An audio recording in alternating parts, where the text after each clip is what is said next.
Are traps gay? Not when you do them right, they aren't.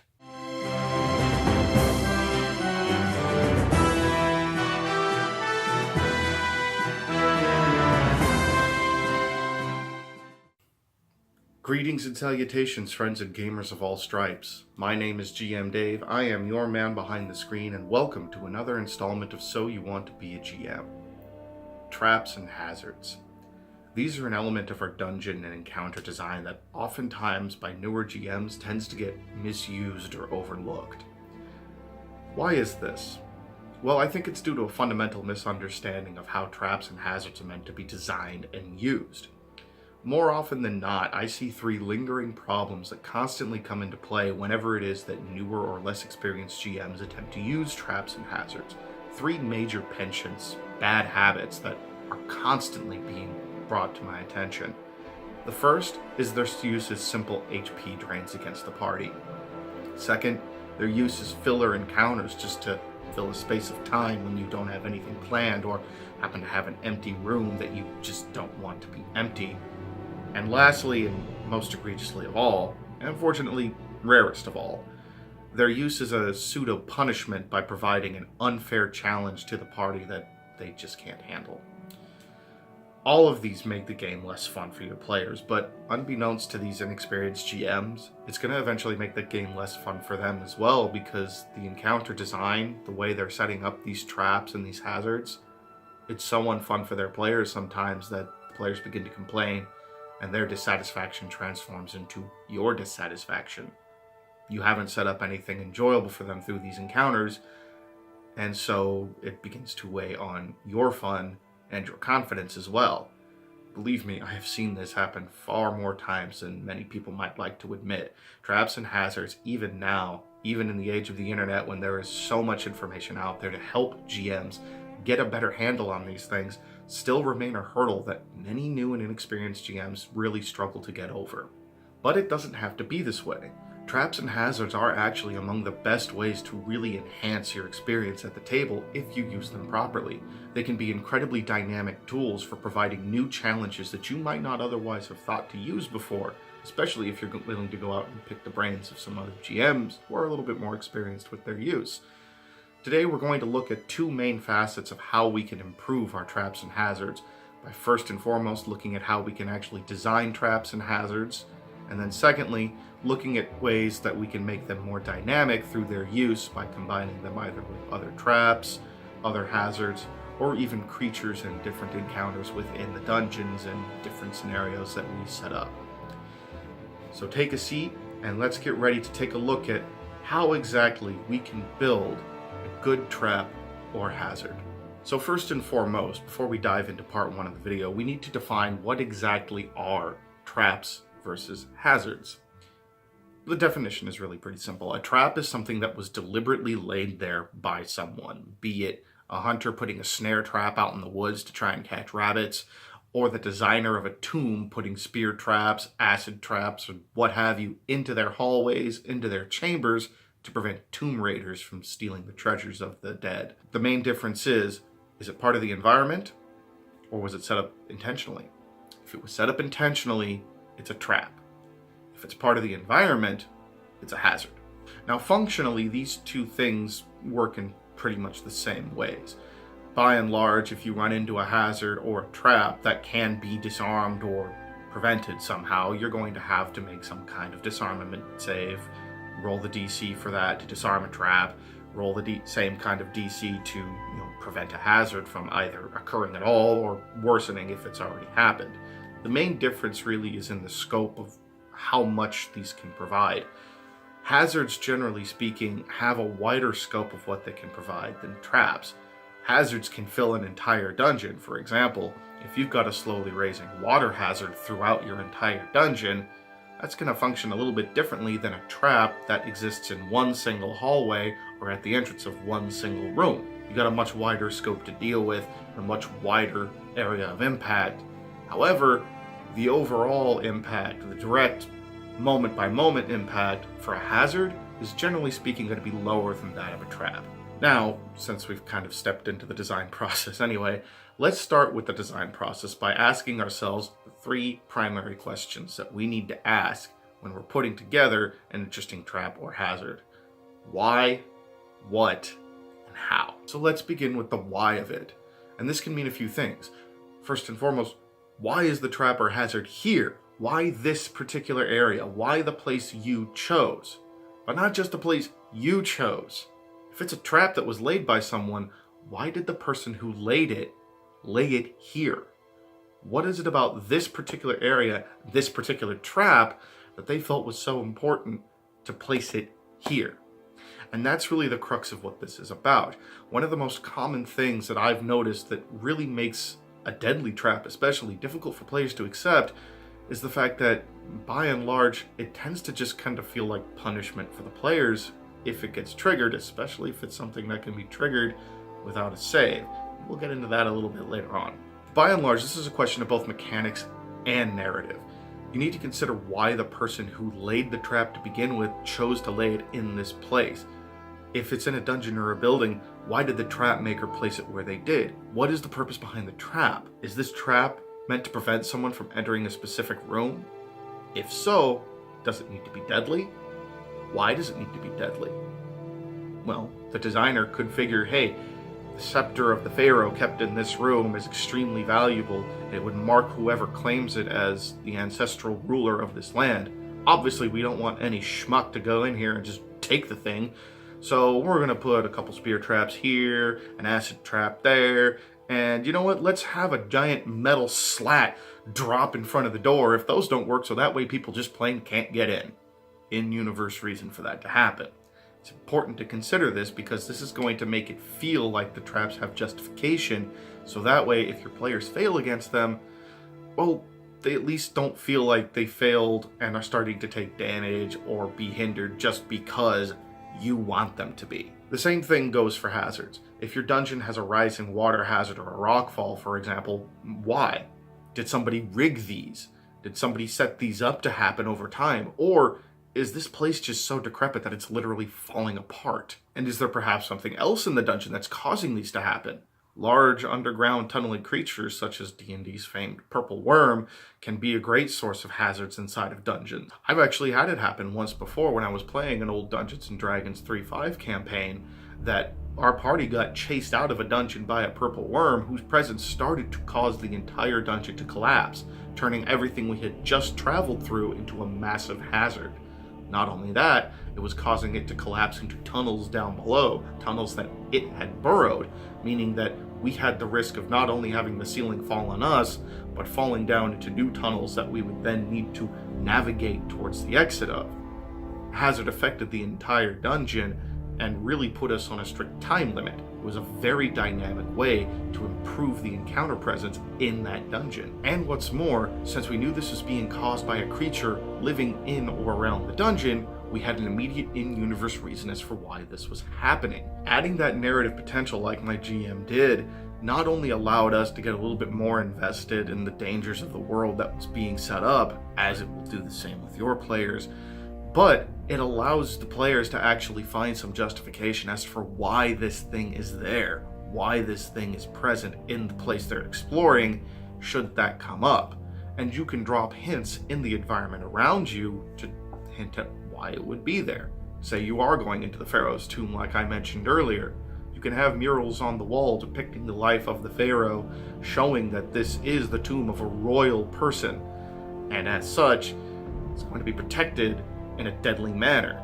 If the players are attentive enough, note the murals, if you describe these things for them, give them the hook so that they can look around and start getting invested in this place that you're presenting them, then when the traps start coming, well, they're not going to necessarily feel as cheated as easily or as punished as easily because, hey, you're entering the tomb of a royal person, you're entering the tomb of the Pharaoh, someone who was thought to be a descendant of the gods.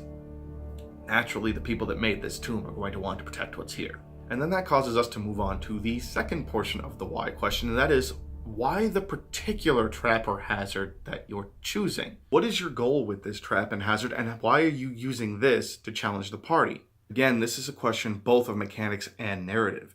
You don't want to just consider what your goal as the GM with this trap is. You want to consider what the goal of the person who designed this dungeon would have been. Why would they have put the trap there? And why this particular type of trap? What is their aim? What are they trying to prevent? That's what you need to think of when you are placing and designing your traps. But though I push for you to consider the narrative aspect of this, do not forget, you do still need to think about your goals with the trap as well. Why are you putting a specific trap there? What is your aim? Are you aiming to provide some kind of interesting challenge for your players, or are you just looking to soak up HP? If you're just looking to soak up HP, which is how I most commonly see traps used, try to consider ways in which you can make that more interesting than the typical, you failed your check, you triggered the trap, so now you take X amount of damage. That gets boring really fast for everybody, especially for the GM. You take the time to place the trap, find the one you want, put it there, and then it just has no impact beyond dealing some damage. You can do that with creatures and make it more interesting and exciting that way. So instead, try to consider ways that you can make these traps that are real basic, that do just deal damage, like a spear trap or an acid splash trap, something like that, more interesting. Spear trap, for example, let's say the person disarming it rolls high, but not high enough to disarm it. They're within 1 or 2 points of meeting the save. So the trap triggers, but because they rolled so high, it doesn't actually deal damage. Instead, it springs and the spear breaks loudly. Now they haven't taken damage from the trap, but they have created a loud noise that has alerted the enemies in the next room, who may now be then coming to the players to encounter and get the drop on them. This is just one example of a way that you can use a basic trap to make the general encounters in your dungeons more interesting. Again, this kind of ties back to one of the basic rules of GMing. Be flexible, be creative. Think about what you're doing and how you can make it more interesting than just the basic. And with that, we move on to the next question of our trap designs, the what. And this question focuses more strictly on the design itself of the trap and hazard, namely its purpose. It starts with the most simple of questions: is this a lethal trap or not? Again, this is a really simple question. Is the trap meant to kill those who trigger it, either by dealing damage or with some sort of death effect, or not? Now, if the trap is lethal, go back to the why of it again, and consider once more why this trap, why this deadliness, why this placement. Logic as a GM might dictate that if your players are entering a tomb, that the person designing the tomb wouldn't want them to enter, that they would want to put a death trap at the beginning of it to prevent people getting in. That's all well and good. That's the kind of logic people in the real world would use, but we're not playing in the real world, we're playing a game. We're trying to make something fun for the players and fun for yourself. It's not going to be that fun for your players or yourself if you kill them right before they get into the place that you set up. So sometimes this is going to require putting away real-world logic in favor of gamer logic, so to speak. One example of this, one very famous example, comes from possibly the most famous D&D module of all time, Tomb of Horrors, and an infamous trap that many people have written about in the past. This lethal trap from the Tomb of Horrors, if I remember correctly, does come very near the beginning of it, and it involves a trio of doors carved to look like demon faces. Pick the right path, you live. Pick the wrong path, you die. Straight up. That's it. No questions asked. Because if you choose the wrong path, your players are crawling into an orb of annihilation. For the layman's out there, that's basically a small black hole. You're crawling into a door, hiding a black hole. A black door that you can't see in, hiding a black hole.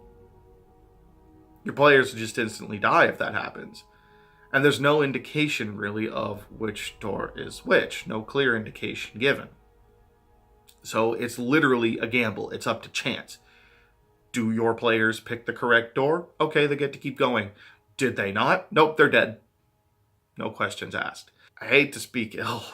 I hate to speak ill of the earlier designers of the game, because they are the people we have to thank for having the game now. But, oh man, sometimes they were terrible when it came to dungeon design. And this was one of those times. This is one of the worst designed traps ever. not because of its lethality necessarily, but because there is no way for the players to determine which way is right. It's purely up to chance. And so when it inevitably happens that one or sometimes even all of them die, all you've done is manage to piss off your party because no opportunity was given to them for them to figure out, hey, which door is the right one. Now, in fairness, it is a very high-level dungeon. It's a very high-level module, and it's meant to reward players who are going to think ahead, find creative ways to see if they can figure out, hey, which way's the right way to go. But since there's no real clear indicator that there's a deadly trap at this doorway to begin with, that there's an instant kill trap especially in the narrative sense, that just, it feels bad, man. It's terrible design, and I have no qualms saying that. That's the kind of thing we want to avoid here. And this is the kind of famous example that really sours people on the idea of traps. So when you're considering traps and whether or not they're lethal, one thing to consider for sure is, what is the lethality level of the trap? From dealing damage to an instant death effect like the trio of demon doors, you need to know how dangerous your trap is. And again, why it's that dangerous. You need to provide some sort of in-universe justification, because even if a trap feels unfair, if there's an in-universe justification for it that the players can figure out, and in the place they're at, some sort of hint they can find to not only understand, hey, there might be a deadly trap here, and hey, this might be why this trap is here, that's going to make the pill easier for them to swallow if something goes really wrong for them. And if you don't have a reason or justification for setting such a dangerous trap there, well then honestly, you either need to scrap it or need to find a different place to put it where it makes better sense. Next up, we need to consider what the goal of the trap is. What mechanical goals are you hoping to achieve with this trap? Is the trap or hazard meant to reduce the party's effectiveness in some way, such as a persistent fog that only lets them see 15 feet no matter what sort of tricks they use? Or a thunderstone that's attached to a tripwire that deafens them in the area and alerts enemies nearby to their presence. And then of course there's the classic water hazard of waist-deep water slowing their movement through a certain area. Is the trap or hazard meant to prevent their progress in some way? Lethal traps are the ones that most commonly fall into this, as, a spear trap, an acid trap, an orb of annihilation hidden behind a door obviously is going to prevent your party from progressing any further in the dungeon. However, there are other ways to do this non-lethally as well. For instance, say you have a large combination locked door, and you get the combination wrong. Well, getting the combination wrong might trigger a hidden portcullis you didn't know about to drop down in front of the door, preventing your access. Now you have to find another way through. Your access, your progress forward has been prevented in a non-lethal manner. Consequently, things like snare traps, pit traps, things meant to capture the PCs. These are other ways that can be, other types of traps that can be used to prevent them from going forward, as opposed to traps that are necessarily meant to kill them. A good example of this kind of trap actually comes from Skyrim, when you go into the city of Markarth. Players who know about the Mace of Molag Bal questline are going to be very familiar with this trap, as it's the first thing you encounter when you find the Mace of Molag Bal in Markarth. Essentially what happens is you begin exploring a house that is thought to be haunted, and as you dive your way deeper into the house, climbing into a tunnel that's been dug out into the back of the house, you find there's an altar hidden away in the mountainside with a rusty old mace sitting on it. Well, when you step onto the platform in front of that altar, all around you springs up 6 large spiked bars, keeping you trapped inside this cage. The bars aren't close enough to you to actually deal any damage, but you're stuck. You're not going to be squeezing your way out without cutting yourself to hell and probably killing yourself. And the only way to get out is to make a deal with the Daedric Lord Molag Bal, whose altar this is. It's a great non-lethal trap that keeps you stuck in place and prevents you from going any further until you do what the person, or rather the Daedra who trapped you there, wants you to do. Next, ask yourself if the trap or hazard that you're putting in place is imposing some kind of a time limit on your players, forcing them to rush, to be a little more reckless and hectic. The rising water hazard, again, is a classic example of this. As you're going through the dungeon, if water is constantly rising up, constantly filling the place up, you've got a limited amount of time for how long you can stay there before eventually it's going to be filled up and you're going to risk drowning. It's a great way to carefully ratchet up the tension for your players, especially if you pace it well. And lastly, does this trap fit into a different category that doesn't fall into one of these three common ones? One good example is the trap meant to exact revenge. Think of Return of the Jedi, for example. When the rebellion goes to fight the Empire, they weren't informed that the entire Imperial fleet was going to be there waiting for them to pin them between the Death Star and the entirety of the Navy. That's a trap meant to annihilate the rebels, meant for the Emperor to exact vengeance and punishment against a group of people that have been vehemently disobeying his law and order. But a better example of this actually comes from Fallout New Vegas, the Dead Money DLC. And spoilers for the ending of Dead Money. If you don't want to hear these spoilers, skip ahead to the timestamp down below. Now, in Dead Money, near the end, you're going to encounter a vault hidden beneath the Sierra Madre Casino that you've been exploring throughout the DLC. This vault was built by the person who designed the casino to capture a man who has been moving in on his love life, basically. The woman he loves has been being blackmailed by this man, and, he's been trying to get with her when the man who designed the casino already had her and really designed it for her. So in his anger and in his sense of betrayal at the fact that he felt that his lover was leaving him for this man, he designed the vault to hold all his wealth and planned for this man to find out about it. The idea being, once this man found out, the vault door would close behind him. He would start rummaging through the riches, read the notes on the computer, and as soon as he opened the note that was for him, the door would lock and never open again. The thing is, if you as the player aren't paying close enough attention to the different files and dialogue options that you find throughout the DLC, this can happen to you. And it will even give you a special ending if it does, a special game over ending for being locked in that vault for the rest of your life, unable to escape. This is an example of a revenge trap. A great example of a revenge trap with lots of in-universe justification for it. And this is a very unique way in which you can approach traps that really adds a lot more flavor to your world than your typical trap would. So that is something else to keep in mind. And speaking of things to keep in mind, we now move to the third and final portion of our trap design, and that's the how of it. And these are the kinds of final questions that you just need to keep in your mind as you're designing your traps, the sorts of little things to ask yourself again to make sure that you have your bases covered. Things like, how do your players overcome this trap if they can at all? How might the enemies you placed in the area make use of this trap to make it more interesting and dynamic? A classic example from the third edition Dungeons Master's Guide is a pit trap with a trio of gnolls in the area. Well, the gnolls take advantage of the fact in this mock scenario that one of the party members is a halfling sorcerer. They team up, grab him, and throw him into the trap, thus eliminating the threat of one party member without necessarily killing him, just by teaming up and throwing him into a trap. So what sort of clever tricks can your enemies use to use these traps in their favor in combat?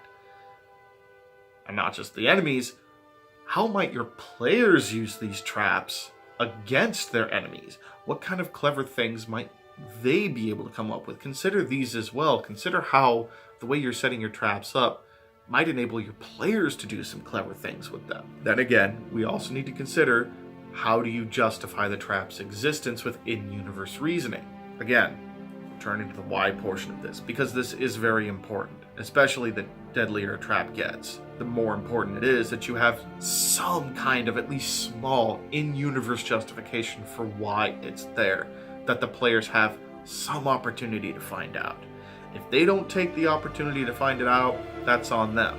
But try to bear in mind how you're going to show that in-universe justification, how you're going to drop those breadcrumbs for them, so they have at least a chance of finding out. That way, when a scenario doesn't necessarily go the greatest for them, which is eventually going to happen, at least they're not going to feel as much like they were cheated out of it because, oh man, that's bullshit, we just triggered a trap and it killed us. Finally, ask yourself, how does this trap or hazard enhance the experience of the players? Does it at all, or does it just provide another basic challenge to be overcome with a roll of the dice? There is nothing wrong with basic dice roll challenges now. It doesn't have to be something super complex and super interesting. It doesn't have to be a giant puzzle that you have to figure out. It can be basic. Basic is okay. But if a trap can be used to enhance the experience, I think you'd be selling yourself and your players short if you don't at least make the effort to try. And with that, we finish up with part 1 and we move on to part 2. A few tips and tricks, suggestions for how you can make your traps more dynamic. I've got a few basic, simple examples here, things for you to think of, to keep in mind that you might be able to use to help that experience along. First and foremost, remember that not all traps have to be lethal. Non-lethal traps can have just as much, if not more, impact than lethal traps can, just by nature of how much more widely they can affect the dungeon and the party. Consider what sorts of interesting effects you can achieve by combining not only different types of traps, but different traps with different creatures to encounter, or different traps with different hazards. Remember, the full effect of a trap, or hazard especially, does not need to be felt immediately. Again, a classic example, the rising water hazard. A slow rising water hazard is something that at first the PCs are gonna think, oh, okay, yeah, let's hurry, let's get through this dungeon. But if it continues to remain very slow, eventually it's gonna fall to the back of their minds. But let's say, for example, that rising water hazard is coming out of the wall of an old sepulcher. And when they go in, the skeletons start to rise up. And as they rise up and start clawing their way out of the tombs in the wall, out of their interments, the wall crumbles. And what was a slow water hazard is now a very fast water hazard.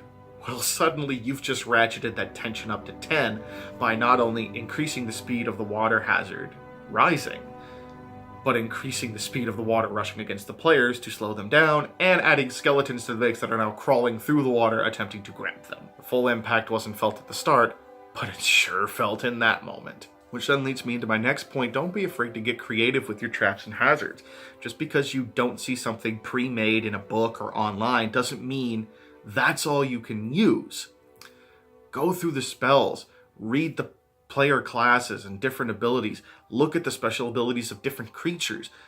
You can ape just about any interesting ability that has some sort of area effect and find some way to turn it into a trap or hazard for your party to face. And finally, don't be afraid to pick the brains of your fellow players and GMs out there. Obviously, don't pick the brains of your own party, because that's going to give away what you're planning. But go online, talk to other players, other GMs, find out what ideas they've used. You'd be surprised just how vast an improvement you can make just by picking the brains of other players. And just like that, friends and gamers of all stripes, we have reached the end of our discussion on traps. So what are your thoughts on traps and hazards? Whatever your opinions are, let me know in the comments down below. If you liked the video, please feel free to leave it a like, subscribe, and hit that bell notification icon if you'd like to see more. And even more importantly than that, make sure to open up that social media links in the description down below. Follow me on those platforms for the most consistent notifications you can get of when my videos go live. Make sure you follow me on BitChute. Most of my videos are mirrored over there, so that in the off chance something ever goes wrong with this channel, you can find my content on BitChute as well. And with that now said and done, friends and gamers of all stripes, as usual, my name is GM Dave. I am your man behind the screen, and it is my sincere hope that you continue to roll high, roleplay well, and game on.